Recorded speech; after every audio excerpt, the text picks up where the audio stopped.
Looking to make some healthier habits this holiday season? Make sure to check out our Moving Through Midlife community over on Facebook, as we are doing a Planksgiving event where we are doing daily plank workouts. We will be doing an Advent for healthy, happy hips this holiday season, and then also have a sugar challenge, a 2-week sugar challenge that you might be interested in. Happy holidays!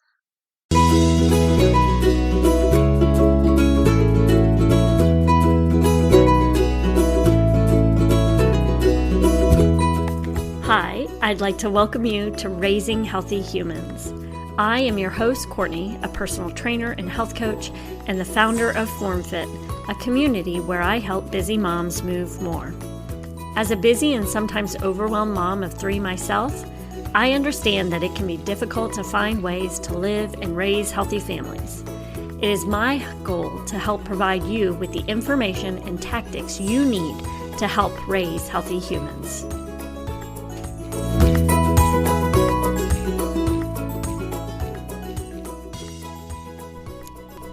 Episode 22, College is Not Mandatory.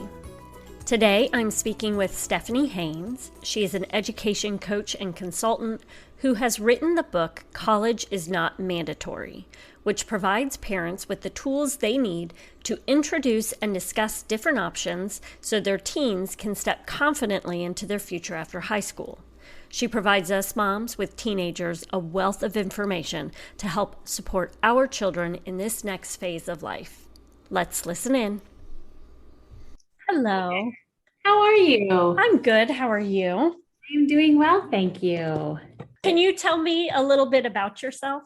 Yeah, sure. So, I live in Charleston, South Carolina right now, but I grew up in the Bay Area of California, and we moved here in 2002, and then Missouri in 2009, and then back here in 2017. So we've kind of been all over this general area, but I have my husband and I have been married 26 years now. I have a daughter who is 23 and a son who is 19. So we've kind of made it into that next phase of parenting, which is its own unique phase of parenting for sure. Yes. Yeah. I'm not there yet, but I can only No. imagine. I do have a almost 16-year-old, so Oh, you're close. yeah. You're close. Yes. And you have written a book. I have. I've written a College book. is Not Mandatory. Yeah, so it's actually a parent's guide to navigating all the options available to us after high school, available to our kids. And I wrote it because I recognize that the cultural stigma is if you don't go to college, you're not going to be successful. And I'm watching kids wrestle with that on a regular basis who maybe don't like school, don't feel like they fit well with school, want to do something other than sit in a classroom, and they don't feel like they can be successful. My own daughter is one of those. She was not very happy with school at all. She wanted to go to college because that's what she thought she was supposed to do. And so she went through it and forced herself through it and did not, I mean, she did well. She graduated, but it was not a good fit for her. And she'll tell you the same thing now. And now she's happily enrolled in cosmetology school. Wow. And so there's such a great need for a variation of what our kids step into after high school that I thought, you know what? I don't think parents understand how to help their kid understand which way that can be, because all we've ever been taught as parents is go to high school, go to college, go to college, go to college. We have no idea how to help our child figure out what other option is best for them. So that's what the book is about. It's about all the other options. There are parent testimonies about what it was like to walk with their child through that choice. There are student testimonies about what it was like to be in that choice and to choose that choice for themselves. And then there's a whole guide at the back of very specific questions and conversations, and even how to structure those conversations with your teen so that you're not feeling that there's this battle and this tension, and your teen gets the opportunity to own what it is they want to do with their future. Yeah, I've been reading it, and I really love the questions in the back. I was going to talk to my son in regards to some of the things that you had mentioned back there, just to kind of see where he is with everything. I noticed that there was like the Myers-Briggs test that you recommended, and then just really trying to hone in on what he's passionate about. Yes, So, for yeah. sure. Yeah. And that passion part is in part fueled by the values that your son has. whether they're family values or values he's adopting on his own, those values, if you choose a career that's against those values or does not allow those values to be played out well, chances are you're going to feel unfulfilled by that career. So it's important to pay attention to those as well. Yep. And you had mentioned there are 4 options in your book. Can you go over those 4 options for us? Yeah, there's actually 5. So okay. Yeah, and I'm going to kind of go over them just briefly. So one option is a community college, which offers anything from an AA degree to help you transfer to certifications to step into a career and keep going. The second option is trade schools or even apprenticeship programs. And those are kind of the same, but kind of different. So a trade school is usually 18 to 24 months, and you are certified so that you can step into a mid-level career and continue advancing, which you might need extra education, but not always. An apprenticeship can start as early as 16, but you can also do adult apprenticeships. And these are some of the best kept secrets, because if you apply for and get accepted to an apprenticeship, you get taught the skills you need. You get education. Usually it's a college level education, even if you're in high school, and you get paid a scalable wage, which means you can earn a basic pay plus salary, plus benefits or plus whatever, right? You get everything. And so when you're done with that program, you end up usually getting hired by that company and either pay for your education or exactly what kind of education to get to keep going in that industry. So that's the second option. The third option is taking a gap season. And many parents hear this and they panic. And so I wanted to kind of take that time in the book to kind of go over that, to say, listen, it's not about letting your kids sit on the couch and play video games for 6 months. I mean, no way would any parent find that reasonable. But there are a ton of accredited gap year or gap season, I call them, programs that range anywhere from 3 months to 18 months, depending. And they can involve travel, they can involve industry development, all kinds of things. The cool thing about them is if they're accredited, then they actually can use FAFSA funds. So if you file your FAFSA and qualify for student aid, you can use some of that money towards these gap season programs. Oh, wow. And they can happen at any time, right after high school or in the middle. And then fourth one is the military, right? People tend to overlook the military. And I understand the dynamic right now is not the greatest. However, the military doesn't only need fighting soldiers. If you were to talk to somebody who works on an aircraft carrier in the Navy, they need everyone from barbers to doctors to all kinds of things, because they're living on that ship for 6 months. So whatever you might need in a small town, you need there. You need a chef, you need, MPs, all kinds of stuff. And so I kind of go over that in that chapter too, to give parents a little bit of peace of mind. The benefit, though, of that is it's the only option that actually pays you to go and be involved in it. All the other ones you're paying out. The military actually pays you, and then they end up paying you for life. So there's a trade-off there. And then, of course, the fifth one is that 4-year college that also includes the collegiate athlete, right? If you want to be an athlete, you can go to community college and still become that professional level athlete. You can also go to 4-year college and do that, or you can stay there and do a bachelor's degree or a bachelor of science degree and so on. Yeah. I was going to say there were a couple of things that I noticed throughout. One was, like you had mentioned with the military, we immediately as parents were like, because both of my children have mentioned it. Both of my boys have mentioned it. My husband was in the Army, so he's for that. But, as a mom, it makes me nervous. But I was interested to see how you were mentioning all these different things that you could do within the military. Mm-hmm. And I think about my father, and he was radio tech. And so when Vietnam came about, he went and he was doing radio tech work. So, there are some really great opportunities out there. Yeah, there are. And you can do it in a couple ways too. You can join an ROTC program and go through a 4-year college and then enlist or continue on your work as an enlisted officer, right? So that kind of changes your level and changes your base pay.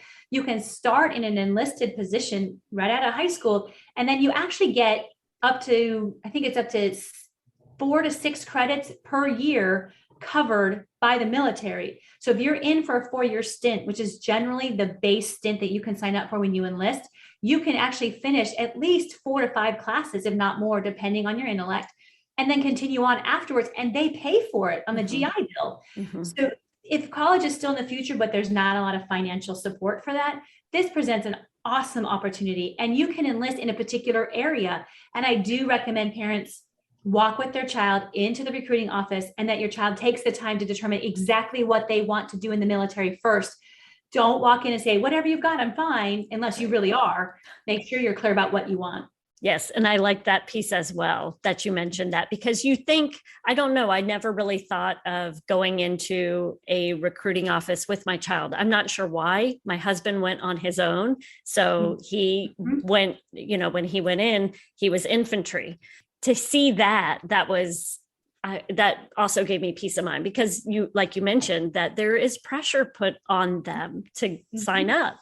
So there really is. We went in, my daughter was interested in joining the military at one point in her high school career. And so I thought, well, we better go figure out what this is all about, because I don't know. I don't have any military experience in our immediate family. And so we went in and sat down with the recruiter, and we asked a lot of questions, and she knew in the minute she walked in that she was not going to sign up that day. So we were very clear, but there's a lot that they have to fulfill. And now as a consultant, when I talk with recruiters, they're coming in with a particular objective of positions in areas that they need to fill, right? So they're looking like any other job recruiter would be for positions specifically they need to fill. So if your son or daughter wants to join and they don't have anything open for that, they can wait. They don't have to join right then. They can wait.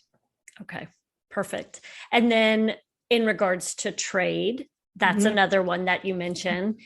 My father is a general contractor, and he will say that he goes into, they have to recertify every year. And he's like, it's nothing but older individuals like myself that are there. He's like, there's no young people coming in. What are we going to do with the infrastructure of our communities? Right. So that's a very valid, it's a very valid point. We have done so much to get kids to go to college that we've neglected the trades and actually given them a negative stigma, which is detrimental to the fabric of our society. If we don't have and take care of those who take care of our homes for us, like I can't fix my air conditioning, I can't fix my refrigerator, I can't fix when my cable goes out, I can't fix my internet.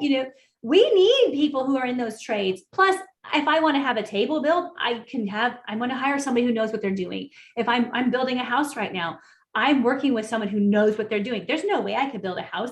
And this guy doesn't have a college degree, but he has a degree in everything else he needs to be able to do what he's doing well. That can be a huge benefit for a lot of teens who are, one, either they can't afford to go to college right away and do not want to do debt. So go to a trade school. It's a less amount of money. You can pay that off much quicker if you need to. And then you can work and put yourself through school if you need to. But it's also a benefit for those kids who really feel like, I need a break from school. This is not where I want to spend my time, but I also want something structured. You can learn all kinds of things in a trade school. There's a trade school for almost anything you can think of. And so it can be a really great way to kind of take a segue from high school into adulthood. And is that where the apprenticeships that you mentioned as well, that was all within the skills and trade, right? Yes, that is all the skills and trade chapter, mostly because the apprenticeships are usually built around the skills that you might need in a trade or in other kind of service industries. So think hospitality, think culinary, think cosmetology. Mechatronics is a huge one right now. And that's that industry is just taking off right now. So there's a lot of need for that for sure. Yeah. Now, in regards to the parent, if I'm thinking about myself with my kids going off to college, it's that feeling of like, if they don't go to college, they're going to be missing out on the enjoyment of going out and living on your own and all of the college experiences. And even if for some parents who haven't gone to college, they miss out and they have like regret. So therefore they might be pushing their child more to go. What would you say to those parents? Yeah, it comes down to assessing your child and helping your child assess themselves. You and I might be going, oh my gosh, college was so fun, you should go. But if your teen's not into it, you're actually opening the door for some really negative experiences, because if they don't want to be in class, what are they going to do? Right? They're going to skip out on class, not do their work, fail out, get involved in things they shouldn't be involved in because they don't want to be there. So there's that extreme, right? The other extreme is that they're there, but they're floundering and they're not really sure what they're doing. And those experiences are what they have for that college experience. It's not like you and I might have had, or like those parents might have had. There's no guarantee that your child is going to have the amazing college experience that you think they're going to have. COVID is a perfect example. My son's first year of college was devastating to him. And most of his friends did not go back. They're like, I don't want to deal with this. I don't want to have to deal with this uncertainty and pay all of this money that colleges did not reduce tuition, even though they were all virtual. And many of them required them to stay on campus, but live in their dorm rooms. Who wants to do that? So it's not all wonderful sunshine and roses. There's a lot of hard work that has to go into that. And are you really willing to invest whatever money you have saved, or have your child get into that much debt for something that they don't really want? And that's the kind of way I try to help parents deal with that. I might miss out, because FOMO is real. It really is. But when you think about what you're really afraid of them missing out on, is that really relevant to their success? And if it's not, then you can find peace in that. And I hope that's what parents start doing. Are there things that I should be looking for in regards to steering him in a direction, or any thought in regard? I do, actually. Okay. Yeah, no. This is the thing that I think as parents we really struggle with the most, is we think we have to be responsible for helping our teenagers figure out what to do with their life, but we aren't. And we worry that if our student might not do it, that our teen might just not figure it out. And so we go, we got to help them figure it out now, because they have to figure it out by the time they finish high school. So let's take a breather and go, okay, wait, number one, they're going to be successful in this world in some way, shape, or form. It's not up to us to do that, because we only have a limited perspective of what their future could hold. They have to live it. They have to figure that out for themselves. So we can ask them those open-ended questions about what they would like to do, or what their values are. We can help them do things like the Myers-Briggs personality test, or even the Enneagram, and help them identify who they are. We can give them those kinds of opportunities, and then help them understand how to research to find out for themselves what that looks like for them and how to put that together into a career. We can ask them if they want us to create an internship for them with somebody we know, or create a job shadow opportunity. But if they say, I don't know, don't push it. Your child has to own this on their own, because you can't want something more than they do. So when they get to that point and you're like, okay, wait, it's senior year and they haven't done anything yet, and you start to panic, oh my gosh, this is when you say to your child, hey, listen, you haven't gotten a plan. We are going to set some boundaries around you. If you don't have a plan figured out by the time you're 18, you're going to have to go straight to work, and we're going to give you 3 months to earn enough to move out. So that's the line that you're going to. What would you like to do instead, so you don't have to go there? Let's have a conversation. So as parents, it's very hard to want to put limits around our kids, because we're afraid they might not meet the expectation. We have to follow through on that. And I get it. So back that up and start talking with your child about what could they do with their life. And remove the judgment that you might have, and do not suggest to them what you think they should do. Because what teenagers do is they don't want to disappoint you. Mm-hmm. So if you say to them, hey, I think you would be so great as a doctor, man, you're so good with, cuts and bruises and wrapping things. I think you could be really, really great with that. And then they decide, but yeah, I really want to do this. Then they risk disappointing you. And that's not what you mean as a parent. You don't ever mean that. You want the best for your child. So if instead of doing that, say things like, well, where do you think you'd like to develop more skill? What kinds of things do you see in the world around you that you find interesting? Are there things going on in the world that you think, have some kind of effect on you? Let's talk about that. If they're reeling right now from the way medicine is being handled, for example, maybe research is something they might be interested in. I don't know, but you start having to ask themselves those questions. In regards to the research and things like that, how can you guide them? Because there's so many things that we don't even know. Like, I learn about new careers all the time. Is there anywhere we can go to start understanding what all is out there? I would love to say that there is a comprehensive site that says, here it is. In the book, I do include a couple of websites that I did reference in order to kind of take a look at, okay, so this is a real career. What is the job outlook for this career? What is the average salary for this career? What is the general education that you might need for this career? There are a couple government websites, United States government websites, that you can find and use that will definitely help you legitimize particular careers. But I say that kind of lightly, because we are in a season, I think, of innovation. COVID has definitely thrown a curveball into most people's plans, and we all have to start thinking differently about how to live, how to do our jobs. And I think this can be a great time to help our teenagers recognize that, okay, we've been thinking about what you might do after high school in one way. Let's kind of look at all different aspects for that. And what do you come up with? What do you see? They may be like, I'm not even thinking about, any trade school. I don't want to work with my hands. Okay, then let's figure that out. What else does that look like for you? But I think it's a great opportunity for us to kind of let them innovate. My career that I do, there aren't very many people who are education coaches and consultants in the world. I just kind of put it all together based on all the conversations I've had, experience I've had, the training I've had. It just kind of came together. That's an innovation. Your kids can be just as innovative. And so maybe they're going to come up with something different for themselves.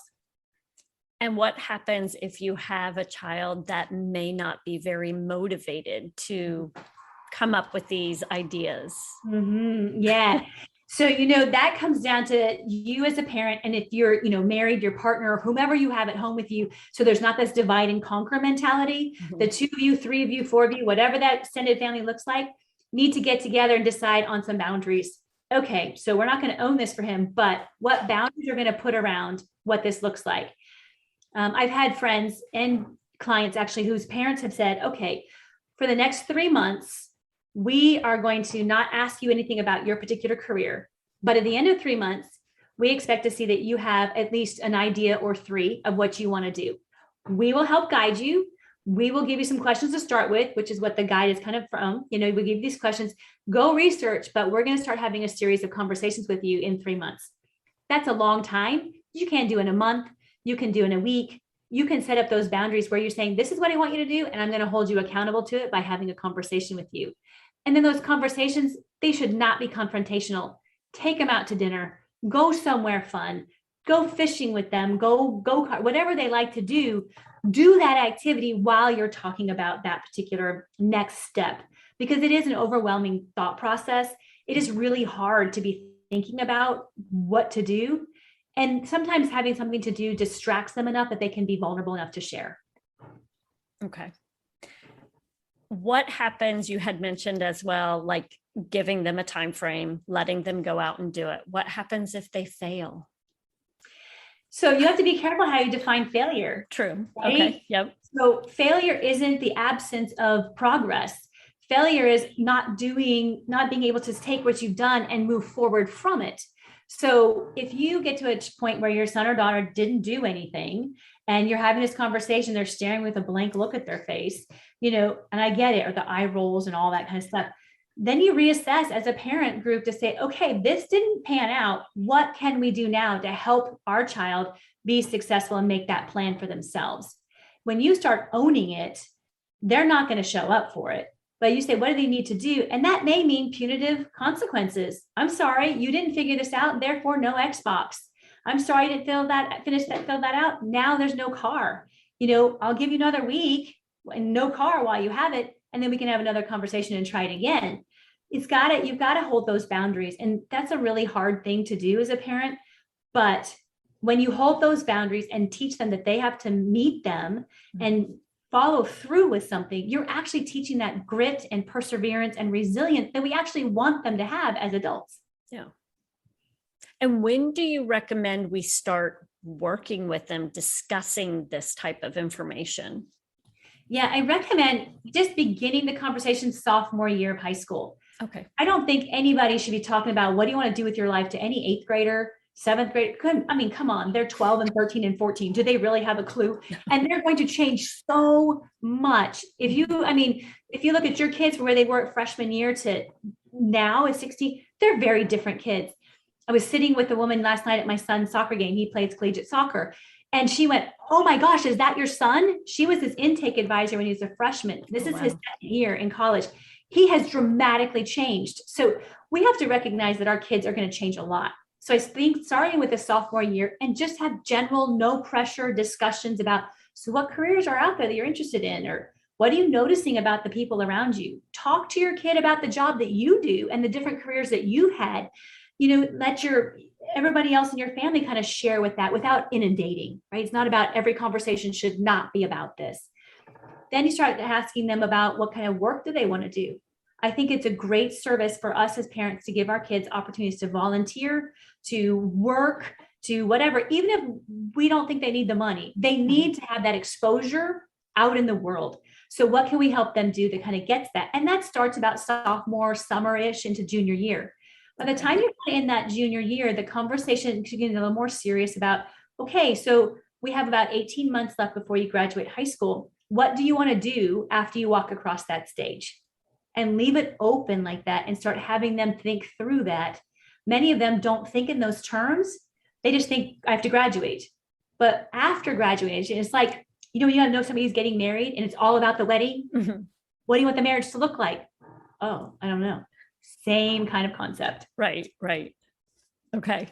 In regards to our children, how do we work with them so that they're not feeling the stress and anxiety of this? Because I feel like this weighs heavily on them, even if we are being very open with them and providing them opportunities. They're getting other information from their friends at school, from if they are in sports, the people within the sports, and then also their counselors. So is there anything that we can do to kind of help ease their mind? Absolutely. You get to be the safest place in the world for your child. They are going to run into people telling them what they should do all over the place. Mm-hmm. So my best advice to you is to let them know, hey, listen, I know you're going to hear a bunch of things. I want you to know you can come home and process that with me, and we'll help figure out if that's the right fit for you. And I'm here to champion you in whatever endeavor you want to step into, and reiterate that as much as you can. Hey, I know that didn't work out for you. I'm still here for you. How can I help you now? Ask those questions and let them know in every evidence or in every circumstance they're dealing with, from they don't do well on a test to they don't do well in a paper to they don't do well in a class or whatever that looks like, but they don't do well in the field. Hey, I love you. I know this is rough. How do you want to pivot and do something different for next time? What does that look like for you? Ask them to start thinking about it. And that's how we can kind of alleviate that pressure. The second way is to let them know that, just because you're graduating high school doesn't mean your life has to be figured out. Mm-hmm. Generally speaking, the next 2 to 3 years are all you really need to be thinking about. What do you want to do in your 20s? We don't have to talk about the whole rest of your life. I mean, we didn't even know what we were doing with our lives when we were at that age. So giving them that permission to say, oh, wait, it's not about my whole life. It's just about one phase after I graduate high school. What do I want to do that? That brings the world a little closer to them, and that gives them a little stronger framework from which to operate and kind of think through and process. Okay, perfect. If I'm thinking about children, they need that time, that gap year, like you mentioned. Can you talk a little bit more about that? Because I thought, when I've always thought about gap years, I've always thought that it's like, oh, the child just wants to go off and travel on their own. But then as I was reading your book, you were talking about like different things that they can do. Yes, they can travel, but there's opportunities for them. So can you speak into that a little bit more? Yeah, for sure. I think gap seasons are one of the biggest things that we could give to our kids, right? To give them this break and let them learn in a different way. And so gap seasons, I think, have that misnomer of a whole gap year, which it is not. You can take off the fall semester, or you can take off a spring semester. It can be the middle of college if you're interested in that. It could be a summer before they go off to college. It does not have to be limited to this whole year. And one of the things that I want to encourage parents to do is to check out different programs. I have a client who knew for sure she was not going to college. She did not want to go to college, but she had no idea what to do. And like you said a couple of questions ago, she was getting pressure from all of her friends. Why aren't you going to college? What are you going to do? And she was getting pressure from family members, not her parents who were very much in support, but why aren't you going to college? What does that look like? And so her mom and she kind of reached out and said, can you work with her? And I said, sure. So we sat down and worked, and comes to find out her big dream, she didn't think she could do because she didn't know how to do it. And it was she wants to charter a boat for families to come have a week-long vacation on the boat with her while she takes them around to do snorkeling, surfing, ecological tours. I mean, she had this amazing dream once we got to that place where she could share it. I said, well, what's the first step? She's like, well, I guess you got to get certified as a diver. Where can you do that? Gap season programs. She's in Costa Rica right now for starting in December. She'll be there for 3 months, learning the language, learning the culture, and getting certified as a dive instructor. How else? I mean, how amazing is that? And it costs her like a millionth, it feels like, but probably a tenth of what a college semester would cost her. This is where we can get our kids really excited. If she decides she wants to get an entrepreneurship degree, she can go to a community college and get that. We just started with the first step, and then she's mapped out how she wants to get there. And I think that's the biggest thing, is we just need to take the time to explore, or give our child that resource to explore. And that's what is included in the book, is different websites you can go to that are certified, right? You don't do the ones that are just out there, whatever. You got to find the certified ones for sure, and do the reviews for sure about them. But there's so many different things that you can do. Travel is part of that, but the learning that comes with it, I don't think you can get in a classroom. And no matter what they do, it can be a great benefit to them. And was there any of them that were paid? I feel like I remember seeing, was there any paid opportunities for the Gap one, or no? Generally not, except that it depends on how they're phrased, right? So there's a couple of hotels, actually even in Florida, that offer what they call internships, where a student will work through that and they're paid. That can also be considered a gap season loosely, simply because they are learning a whole set of skills if they want to go into, say, the hospitality industry to do, right? So you've got kind of some skill development, and that does look great on their resume for whatever else they might be stepping into. Okay, perfect. How can we get our children to have this growth mindset? Yeah, that growth mindset is such an important thing. And yet it's the one thing that I don't think anybody ever talks about or teaches. The first way is to mentor it yourself.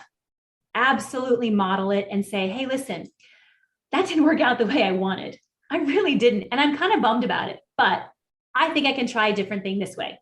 Be verbal about that. Live out that growth mindset for yourself and assess that. Do you have a growth mindset or a limited mindset? And we can have a growth mindset in one area, but a limited one in another. We may have watched our child act out in ways we don't want them to act out over and over and over and again. And we've come to believe they're never going to change. They're always going to be like that. We have that limited mindset for that child. So how else can we think about that child and model that for your child too?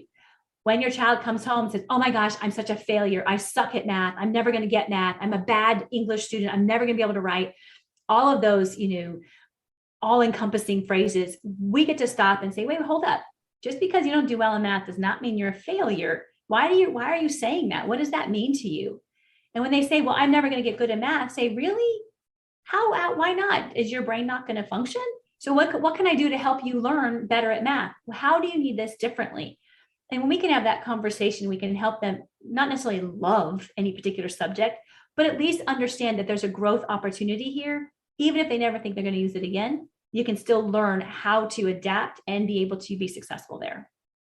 Well, and I feel like with a growth mindset, it also provides a lot of opportunities for them to change this as we move through life, because I noticed that some people get stuck in that thought of, I'm stuck in this job forever. And then there are other people who move through, and that it's just like one more step to the next opportunity.